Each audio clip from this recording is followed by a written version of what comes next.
Hello friends, good morning. Takeli misalam ka hana mayam gi channel sida taram noksari mayam se mayam ngasi se mathak taka khalai ne ba ka da su kuire handa nong su chuk jiba duga ne pochai ju ising phajana thinu an cha idre aina isangam da ba duga ado pochai sing kamai kamai tawre ne ngasi di chuti nimit ne ba second saturday ne ba ado mathak ka khalai ne ngasi di ai khoi la kai da station choi ma lei chakka da ba su lei ado hujik se pung kano tare ba taruk makhai pung taruk makhai na ba hujik mayam aji mathak ke gi kano jing je yeng aji pochai jing je asi handak nong chu bodu gane khadi kan ta khamen ga se palam me ba jenam ga sum phajaram me ising chai ba nang dra ba ni na ising chai ba chai de ta ro me poche kange ta ure ba mayam de ai khamen je pa di si jeng mana no ba phajan chong kan ta bodu gane asi ai gi le bu ni phajan chong khale ba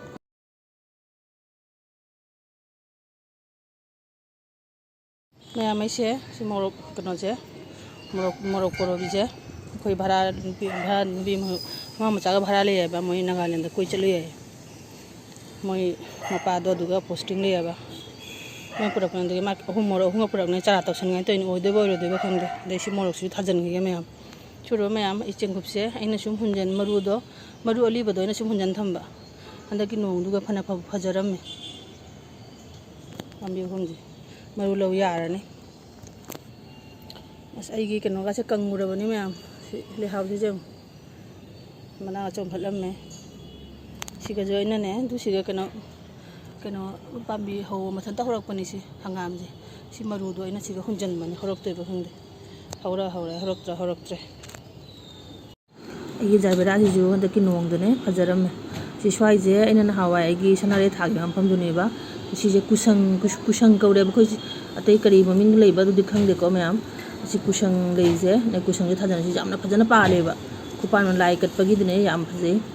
yam kane ba aduna ina kusang je na thar ba si du ti he pa ya ba ning ga chu to bidramina joba ga jam ta satre skai to ni khok se khra mi ore sandok sara ni mana ne site siga gi gi morok se wa autura ba kiram tawri si segi utong lai ga satre handakti daina ne anda siga kana ma lai je siga na du kana masinga je thadan thamba haujarak kana na marana siga gi morok pam gi thajan gi si kana je siga thajal lage mayam ai gi kana je jeng dragon fruit che handak nong chu ba du lai je ani section da chat to re di macha ura ba mayam do macha do mayam salak to re mayam bom to re chong to re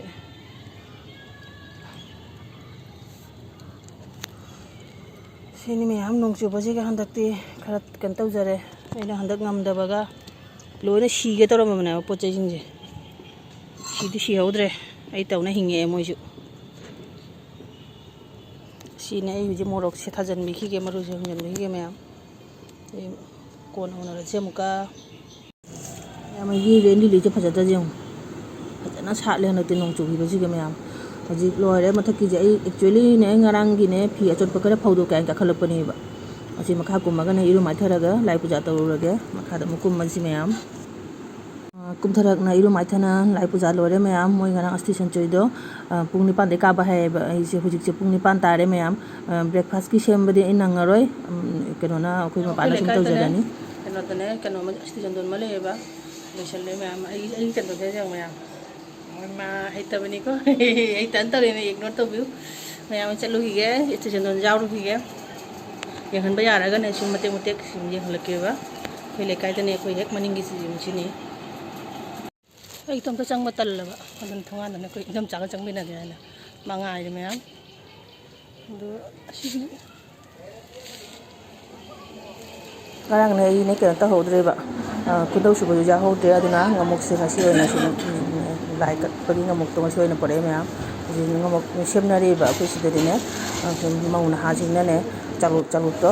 sem ngamuk mayam ji sem na ne tu ga ne sem ne sem ga mai ma chalu to sem ni bu mayam sem na bu do na ram do re ji ngamuk sem na ri mayam ye ngasi si su tek ma tha ni ne mo jing sem ni jo ba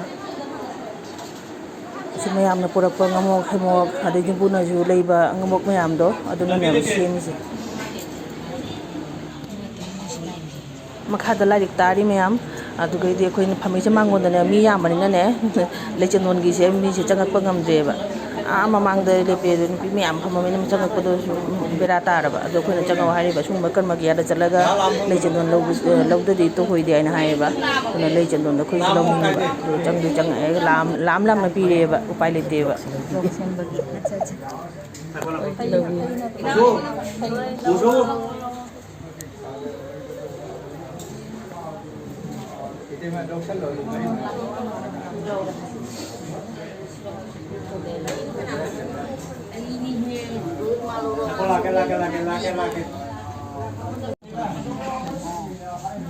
panatangla ni mayam si yang kwa khang ne ba se manung da kwa happy ne ba hang do ajeng la ge mayam da si kwa khang ni da ma sina jarda sing adugumba hapa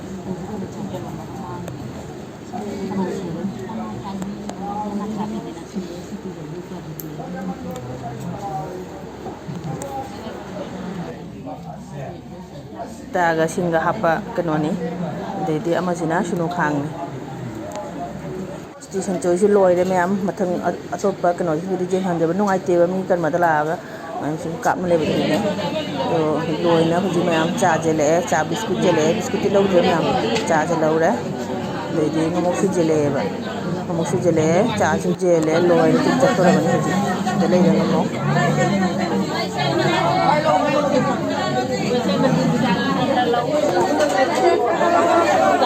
laru